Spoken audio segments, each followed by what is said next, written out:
When educating the minds of our youth, we must not forget to educate their hearts. When educating the minds of our youth, we must not forget to educate their hearts. With this great say by Dalai Lama, we'll work out one more problem in Karud beams. The problem statement is like this. The C frame of a 100 kilonewton capacity press is shown in figure. The material of the frame is grey cast iron FG200 and the factor of safety is 3. Determine the dimensions of the frame. For this particular problem he has given even that sketch also. From the sketch it is clear that cross section of the curved beam member is a T section with the dimension and which is subjected with a load of 100 kilonewton and distance corresponding to the center of curvature to the application of the load. That particular perpendicular distance also he has given. We list out the given data. Now we'll list out the given data. The C frame of a 100 kilonewton capacity press is as shown in the figure. That is press capacity or load F is equal to 100 kilonewton or 100 into 10 raised to 3 Newton. The material of the frame is grey cast iron Fg200. Material for the frame is a grey cast iron Fg200 means its strength he has given. So here cast iron is a brittle material. So obviously the value what he has given is not yield stress, it is a ultimate stress. Ultimate stress of the material sigma u that is equal to 200 Newton per mm square and the factor of safety is 3. Factor of safety that is denoted by n that is equal to 3. Determine the dimensions of the frame. So here we supposed to find the unknown such as the dimensions of the frame in the figure by referring the figure. Unknown is one is T, thickness T. Next another one is cross section dimensions of T cross section.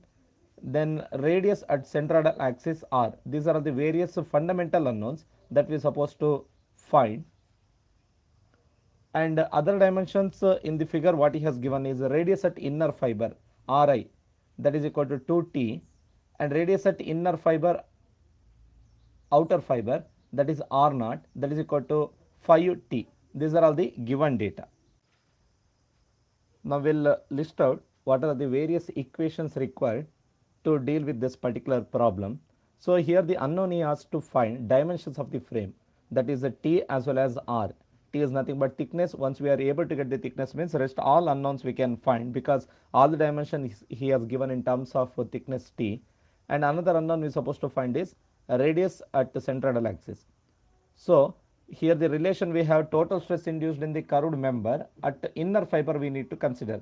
The reason is here element is subjected with a load away from the center of curvature. So obviously that inner fiber their stress is going to induce is a direct stress and due to that particular load bending stress is also tensile. So both the direct stress as well as bending stress is tensile. So obviously stress will be higher at the inner fiber and outer fiber the total stress will be less. The reason is the bending stress is going to become compressive in nature and direct stress will be tensile. So we are supposed to consider the at inner fiber what is the stress that has total stress, that is sigma max is equal to sigma d plus sigma b Ri. Further we are supposed to find the unknown such as the direct stress sigma d. That sigma d is nothing but direct stress that can be evaluated by using the relation force by area. Next bending stress at inner fiber that can be evaluated by using equation 10.1b page number 159 and the equation is sigma b Ri that is equal to m into Ci divided by A into E into Ri. Next to one more unknown that is allowable maximum stress that can be evaluated by using the equation since he has given the factor of safety in the problem. So sigma max or maximum stress is equal to the ratio of ultimate stress to number of ultimate stress to factor of safety n. So these are all the very much fundamental equations and remaining equations will discuss while solving the problem. Now we'll move on to the solution. Dimensions of the link T and R. So total stress induced in the curved member at inner fiber is sigma max is equal to sigma d plus sigma b Ri. We'll call that as equation number 1. So here the first unknown is sigma d, direct stress. Sigma d is equal to F by A. That is equal to, we'll call that as equation number 2, since the value of cross section area is unknown.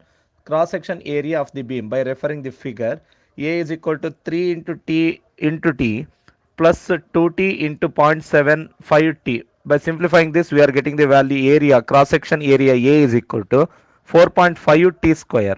We'll call that as equation number 3. Now we'll substitute this equation number 3 in equation number 2. We are getting sigma d is equal to 100 into 10 raised to 3. Force in the problem he has given as 100 kilonewton. So 100 into 10 raised to 3, and area he has given as 4.5 T square. By simplifying that, we are getting the direct stress in terms of thickness T, 22,222.22 divided by T square. That is the value of direct stress. We'll use this particular value later. Right now we'll call that as equation number 4. Now from the equation number 1, it indicates we need the value sigma max as well as sigma b Ri. We'll evaluate that now. Once after getting the value of direct stress, now we'll try to find out the value of bending stress at inner fiber. So to find this particular value, we have the equation sigma b Ri, that is equal to m into Ci divided by Ae into Ri. We'll call that as equation number 5, since n number of unknowns we are supposed to find. Now bending moment m, that can be evaluated by using equation bending moment is equal to force into perpendicular distance.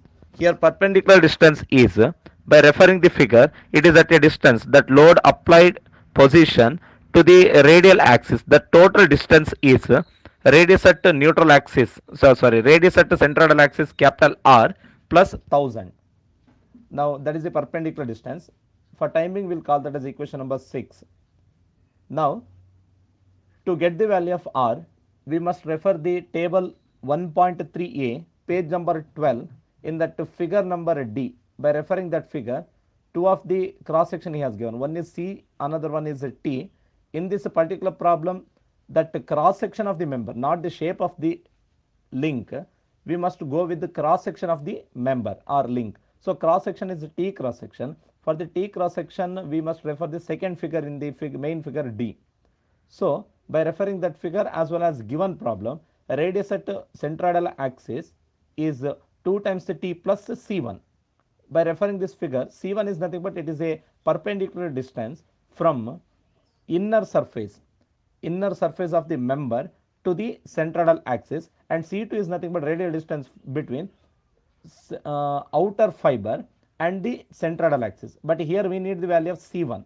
Here the equation to find R, we can go with the two types of equations. One is R0 minus C1, C2, R0 minus C2, or Ri plus C1. So here Ri from the given data, it is 2 times the T plus C1, and we must try to get the value of C1 first. So we'll call that as equation 7, that is R is equal to 2T plus C1. So C1, by referring that particular this particular table, we have the equation C1 is equal to A into H square plus BD square divided by 2 into A into H plus BD square. We'll call that as equation number 8, because here n number of unknowns are there that we are supposed to list out first. Now by referring this figure as well as given problem, value of A is equal to 0.75 T, and H is equal to total height, that is equal to 3 times the T. B is equal to that remaining portion, that is 2.25 T, or that is capital B minus small a. Then D is equal to, that is the thickness T. Now by substituting these values in equation number 8, like C1 is equal to 0.75 times the T, H is 3T square, plus B is 2.25 T into D is T square, divided by 2 into A is nothing but 0.75 T into H, that is 3T, plus B 2.25 T into D, that is T. Now by simplifying this particular, we are getting the value of C1 is equal to T. That value we are supposed to get. Once we get this value, we will go for the next conclusion. Yes, after getting the value C1 is equal to T, now we must substitute this value in equation number 7, that is R is equal to 2T plus C1, or R is equal to 2T plus T. By simplifying this, we are getting the value capital R is equal to 3t. So radius at centroidal axis R is equal to 3t. Now by substituting the values in equation number 6, equation number 6 is m, bending moment m is equal to F into R plus 1000. We will substitute in that equation. So we are getting m is equal to 100 into 10 raised to 3 into R is equal to 3t plus 1000. By simplifying this, we are getting the value bending moment m is equal to 1 into 10 raised to 5 into 3t plus 1000. We will call this as equation number 9. After getting the value of R, that is radius at centroidal axis, as well as C1, now we are supposed to move on to evaluate the value of radius at neutral axis Rn. Now by referring table 10.1, page number 164, for T section, there is an equation to find the value of Rn in the second column. That is, he has given eccentricity E is equal to R minus Rn. In that we must consider the value of Rn, that second term. That second term is A divided by B into log to the base E R plus D minus C1 divided by R minus C1 plus A log to the base E R plus C2 divided by R plus D minus C1. Now, we'll go with a small modification in the above equation, because the capital value of capital R, that also he has given in terms of t that we evaluated, that is 3 times the t we have got. Now what we have to do is, now we are supposed to rearrange some terms in the denominator of the equation of Rn. So here R plus C2, radius at the central axis, plus radial distance from central axis to the outer fiber, that is C2. So that is nothing but R0. R0 is equal to R plus C2, and inner fiber Ri. Ri is nothing but radius at centroidal axis R minus radial distance from centroidal axis to the inner fiber, that is C1. So Ri is equal to R minus C1. Now we will replace this by R0 and Ri in the above equation. We are getting Rn is equal to A is nothing but area, cross section area, that we already calculated in terms of t. So that is 4.5 t square divided by B is base width, that is 3 times the t, log to the base E into R plus D, R minus C1, that is nothing but Ri, Ri is nothing but 2t, plus D is nothing but thickness T, divided by R minus C1 is nothing but Ri, Ri is 2t, plus A, value of A is equal to 0.75 t, log to the base E, R plus C is C2 is nothing but R0, R0 is equal to, in the figure it is clear, 5t, divided by R minus C1 is Ri, that is 2 times the t, plus D is nothing but t. By substituting this and by simplifying this, we are getting the term radius at neutral axis Rn, that is equal to 4.5 times the t square, divided by simplifying that first term, that is 3t log to the base E, 2t plus t divided by 2t. Here 2t plus t, that is 3t divided by 2t. By simplifying that, we are getting 1.5 log to the base E, 1.5 into 3t, we are getting the value 1.21 times the t. And by simplifying that second term, that is a 0.75 t into log to the base E, 5t divided by 2t plus t, that bracketed term will become 5 divided by 3, and by simplifying that particular term, we are getting the value 0.3831 t.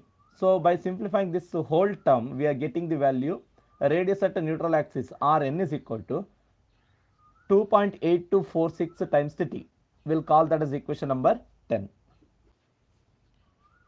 Now we must we evaluate the value of eccentricity from the given table, that is table 10.1, that what I have given. In that value of E has given eccentricity E is equal to R minus Rn. We are supposed to take the difference of radius at central axis and neutral axis. Our eccentricity is the distance, radial distance between radius at central axis and the neutral axis. So now eccentricity E is equal to R minus Rn. Value of R we have got 3t, and Rn value just now we have got, that is 2.8246 times the t. By taking the difference of these two, we are getting eccentricity E is equal to 0.1754 times the t. We'll call that as equation number 11. Now, a radial distance between neutral axis and the inner fiber of the beam that is required, that is Ci. Ci is nothing but Rn minus Ri, and C naught is equal to R naught minus Rn. That is the radial distances corresponding to inner and outer fiber with respect to neutral axis. So Ci is equal to Rn minus Ri. By substituting the value of Rn, that is 2.8246 times the t, minus Ri is 2 times the t. Simplifying that, we are getting the value Ci is equal to 0.8246 times the t. We will call that as equation number 12. Now we will substitute these values in the equation number 5, that is the bending stress at inner fiber, inner radius or inner fiber. Sigma b Ri is equal to m into Ci divided by Ae into Ri. So we'll substitute the values.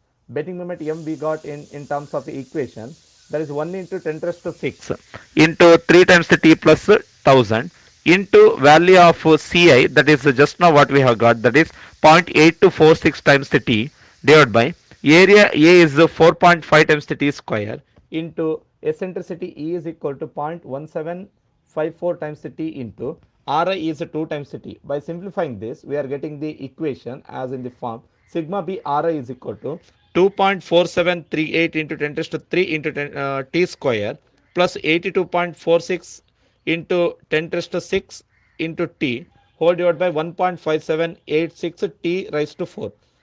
In this equation, further modification we can do, that is by taking the common factor t, and we can cancel that term t, that we can do later. Now we'll find out the value of allowable maximum stress sigma max, that is equal to sigma u by factor of safety n.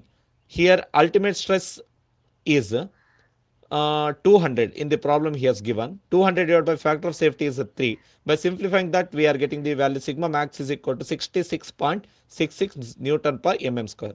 We'll call this as equation number 14. After obtaining the value of sigma b Ri and sigma max, now we'll substitute the equation number 4, 13 and 14 in equation number 1. That is the final, to get the final unknown, the fundamental equation, maximum stress at inner fiber, that is sigma d plus sigma b Ri. Sigma max we obtained 66.66, that is equal to direct stress we obtained 22,222.22 divided by t square, and bending stress at radial inner radius, that is 2.4738 into 10 raised to 3 t square plus 82.46 into 10 raised to 6 t divided by 1.5786 t raised to 4. So by simplifying that, we are getting that the second term in RHS will take the common factor t and will cancel that. We are getting 2.4738 into 10 raised to 3 t plus 82.46 into 10 raised to 6 1.5786 t raised to 3.